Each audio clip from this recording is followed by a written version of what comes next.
Olá, eu sou o Jordão Augusto e sou a pessoa que vai te ajudar nos seus estudos de Kenjutsu.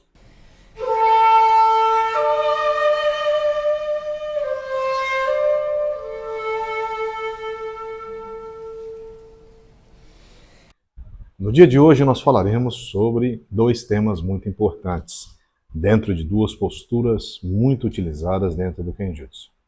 Jodan no Kamae e Kuzure Jodan no Kamae.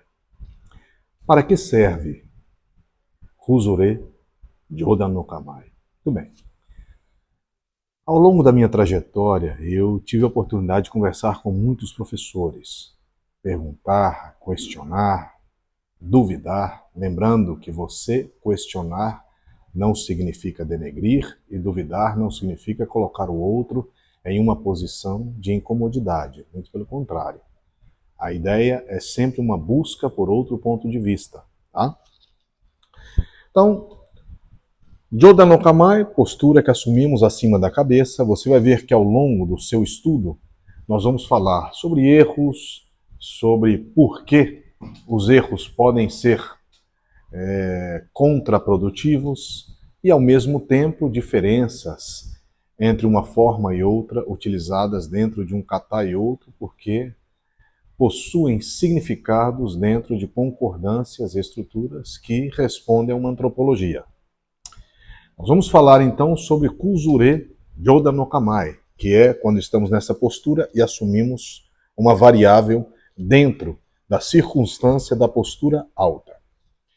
Se nós analisarmos primeiramente, nós estamos assumindo uma postura para facilitar o corte dentro de uma proporção diagonal.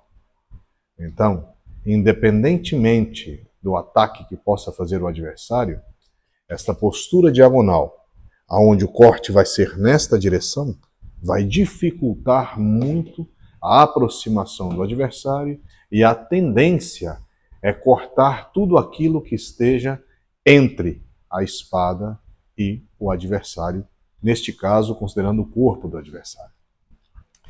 Então, nós temos distintas formas e análises dentro de técnicas variadas, cortando os braços, cortando a altura do ombro, cortando o pescoço, cortando entre os olhos, cortando o rosto.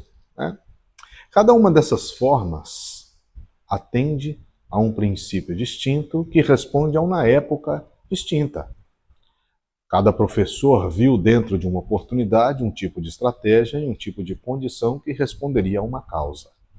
Por isso é muito importante nós avaliarmos e dentro desta avaliação o conteúdo programático do que se está estudando e para que se está estudando. Nós vamos falar aqui dos princípios energéticos técnicos da pessoa que está nesta postura. Primeira coisa que nós devemos analisar é a mão de baixo. Observe que ela vai ter uma pequena variação e uma pequena pressão no pulso, o que leva a uma pressão no antebraço. Este ângulo de 120 graus pode dificultar o movimento caso não exista a mão direita favorecendo a amplitude do movimento. Se eu tivesse que fazer um movimento somente com essa mão, seria muito difícil.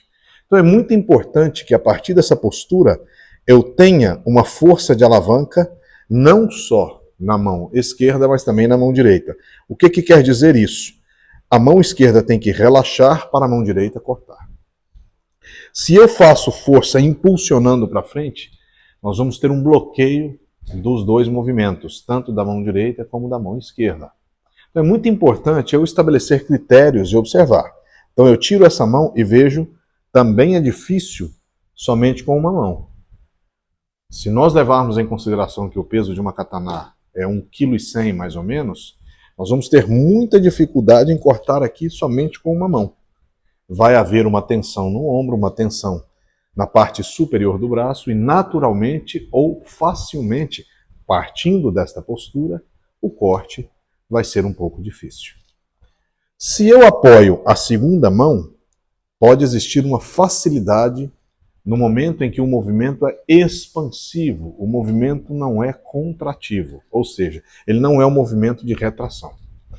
Mesmo que eu corte dando um passo para trás, É um movimento expansivo. Da mesma forma, eu tenho que considerar os músculos que estão sendo utilizados. Os músculos do peito, da cintura escapular, e quais desses grupos musculares estão trabalhando dentro de um processo Yang e um processo Yin. Um excelente exercício é você fazer o movimento e ver quais músculos estão sendo contraídos e quais músculos estão sendo colocados em uma segunda instância com a possibilidade de uma relaxação. Isso é muito importante se nós falarmos numa luta de vida e morte, por exemplo. Então, assuma a postura e observe o que seria cortar primeiramente com essa mão, a dificuldade e o desequilíbrio.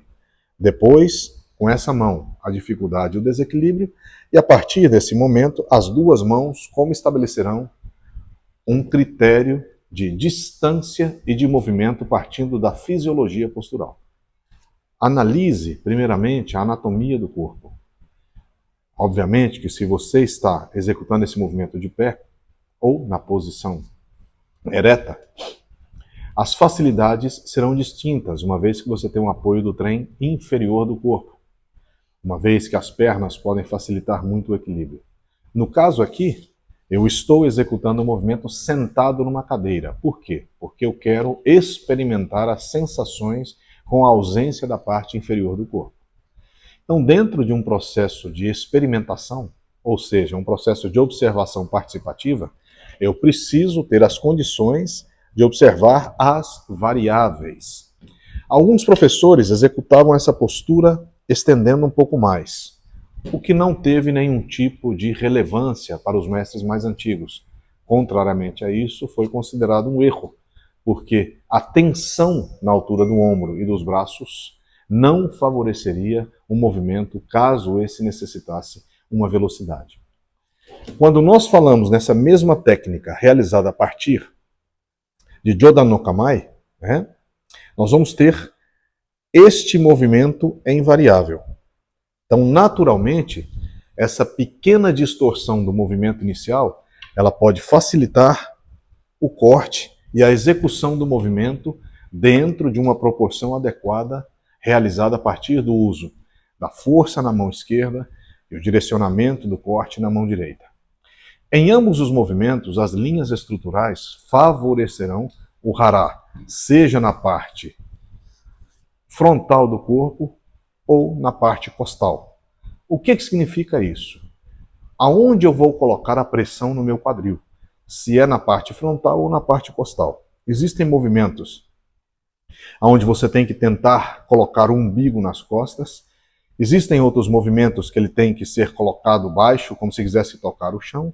E dentro dessas variáveis de movimentos nós encontramos o que conhecemos como Hara-Gei. Então eu deixo para você como exercício hoje assumir essa postura, ver como variar e quais as dificuldades que você vai encontrar se você tivesse que realizar o corte com uma mão ou com outra e como as duas mãos podem se complementar no caso de um corte com as duas mãos. Eu te vejo na próxima aula.